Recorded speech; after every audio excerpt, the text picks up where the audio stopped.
അസ്സലാമു അലൈക്കും വറഹ്മത്തുള്ളാഹി വബറകാതുഹു. ബിസ്മില്ലാഹി വൽഹംദുലില്ലാഹ്. വസ്സലാത്തു വസ്സലാമു അലൈക യാ സയ്യിദനാ യാ റസൂലുള്ളാഹി ഖുദ് ബിയൈദീനാ ഖല്ലത്ത് ഹീലത്തുനാ അദ്രിക്നാ വആലി കുല്ലി വസ്സഹാബത്തി അജ്മഈൻ.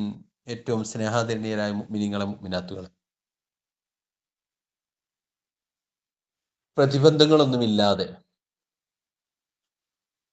ഇസ്ലാമിക ശരീഅത്ത്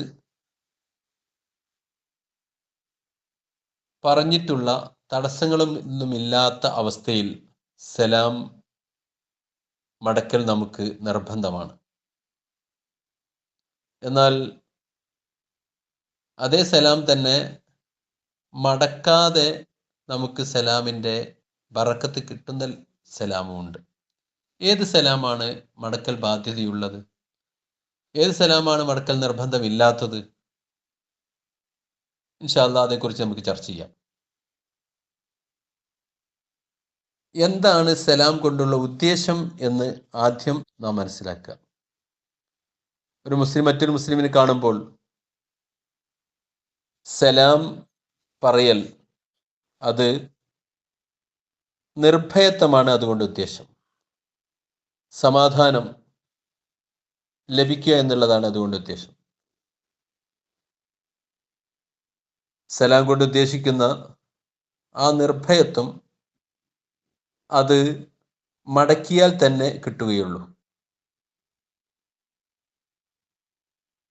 അതേസമയത്ത് നിസ്കാരത്തിൽ നിന്ന് വിരാമ സമയത്തുള്ള സലാം അതുകൊണ്ടുള്ള ഉദ്ദേശം നിർഭയത്വം നൽകുക എന്നുള്ളതല്ല, മറിച്ച് കൂടിയ ആളുകൾക്ക് ബറക്കത്തിന് വേണ്ടിയുള്ള പ്രാർത്ഥനയാണ് അവിടെ ഉദ്ദേശിക്കുന്നത്.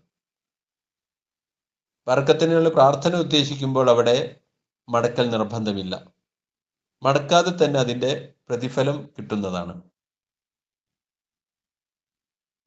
എന്നാൽ നേരത്തെ പറഞ്ഞിട്ടുള്ള സലാം ആകുമ്പോൾ അത് മടക്കിയാലേ അത് കിട്ടുകയുള്ളൂ.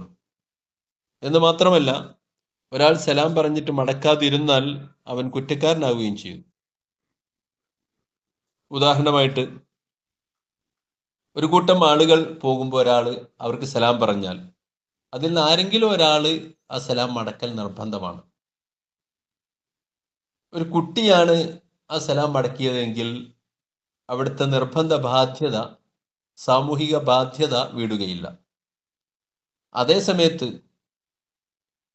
ഒരാൾ തുമ്മിയാൽ തസ്മീത്ത് ചെല്ലൽ അത് സാമൂഹികമായ സുന്നത്തായ കാര്യമാണ്. ഈ സാമൂഹികമായ സുന്നത്ത് കിഫായി അത് വീടാൻ ഒരു കുട്ടി ചൊല്ലിയാൽ മതിയെങ്കിൽ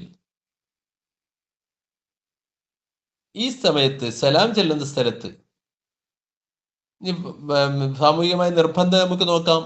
കുട്ടികൾ മയ്യിത്ത് നിസ്കാരം അത് പകുതിരുമായ ഒരു കുട്ടി നിർവഹിച്ചാൽ അത് അവിടെ സ്വീകാര്യമാകും.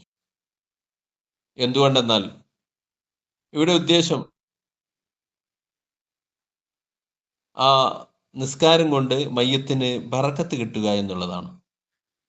നേരത്തെ പറഞ്ഞ സലാം കൊണ്ടുള്ള ഉദ്ദേശം ബറക്കത്തല്ല, നിർഭയത്വവും സുരക്ഷയും ഓഫർ ചെയ്യലാണ്.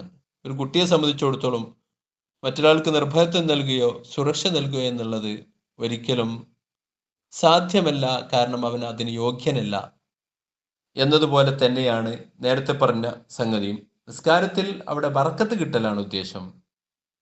അതേസമയത്ത് സലാം പറയുന്ന, നേരിട്ട് പറയുന്ന സ്ഥലത്ത്, കണ്ടുമുട്ടുമ്പോൾ സലാം പറയുന്ന സ്ഥലത്ത് അവിടെ ബറക്കത്തല്ല ഉദ്ദേശിക്കുന്നത്, മറിച്ച് അവിടെ സുരക്ഷയും സംരക്ഷണവും, അതാണ് അവിടെ സലാം കൊണ്ട് ഉദ്ദേശിക്കുന്നത്. അപ്പോൾ നേരത്തെ പറഞ്ഞാൽ നിർബന്ധമാകും, നിസ്കാരത്തിൽ അത് നിർബന്ധമാവുകയില്ല, അവിടെ അത് ബറക്കത്താണ് അതുകൊണ്ട് ഉദ്ദേശിക്കുന്നത് എന്നുള്ളത് കൊണ്ട്. ആ സലാമും ഈ സലാമും തമ്മിലുള്ള വ്യത്യാസം അതാണ് നാം മനസ്സിലാക്കുക. അള്ളാഹു നന്മയിൽ കൂടുതൽ മുന്നേറാൻ, വിശുദ്ധമായ ദീനിന്റെ വിധിവിലക്കുകൾ മനസ്സിലാക്കി പ്രവർത്തിക്കാനും നമുക്ക് തൗഫീക്ക് നൽകുമാറാവട്ടെ.